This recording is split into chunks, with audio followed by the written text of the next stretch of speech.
Welcome back. રાજકોટમાં આટકોટ દુષ્કર્મ કેસમાં નરાધમને ફાંસીની સજા અપાઈ છે. આરોપી રામસિંહ કુદુડવાએ 7 વર્ષીય બાળકી પર દુષ્કર્મ આચર્યું હતું. 4 ડિસેમ્બરે આ ઘટના બની હતી.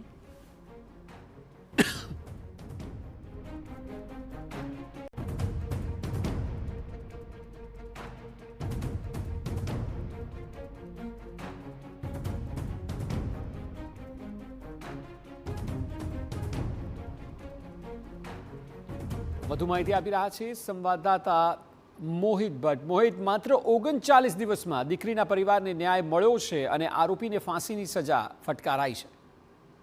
રાજકોટ સ્પેશિયલ પોસ્કો કોર્ટ છે તેમના દ્વારા જે દુષ્કર્મના કેસમાં ઐતિહાસિક ચુકાદો છે તે આપ્યો છે.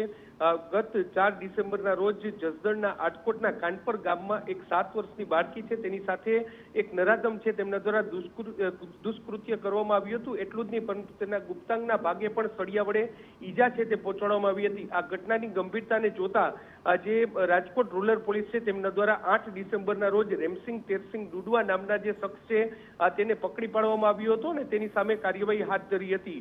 જે પોલીસ છે તેમના દ્વારા માત્ર 11 દિવસમાં આ જે ગુનાની ચાર્જશીટ છે તે કોર્ટમાં રજૂ કરવામાં આવી હતી અને સ્પેશિયલ પોસ્કો કોર્ટ છે તેમના દ્વારા ડે ટુ ડે નું હિયરિંગ છે તે કરવામાં આવ્યું હતું. 33 દિવસની અંદર જે પોલીસ છે તેમના દ્વારા જે પુરાવાઓ રજૂ કરવામાં આવ્યા તેના આધારે કોર્ટે જે આ આરોપી છે તેને કસૂરવાર જાહેર કર્યો હતો અને આજના દિવસે એટલે કે આજે આરોપીને જે સ્પેશિયલ પોસ્કો કોર્ટ છે તેમના દ્વારા ફાંસીની સજા છે તે સંભળાવવામાં આવી છે.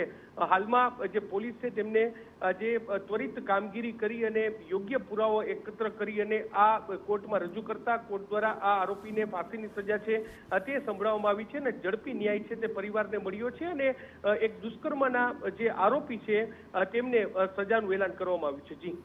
જી બિલકુલ મોહિત, આભાર સમગ્ર માહિતી બદલ. તો 39 દિવસમાં જ પરિવારને ન્યાય મળ્યો અને રાજકોટની સેશન્સ કોર્ટે ફાંસીની સજા ફટકારી છે.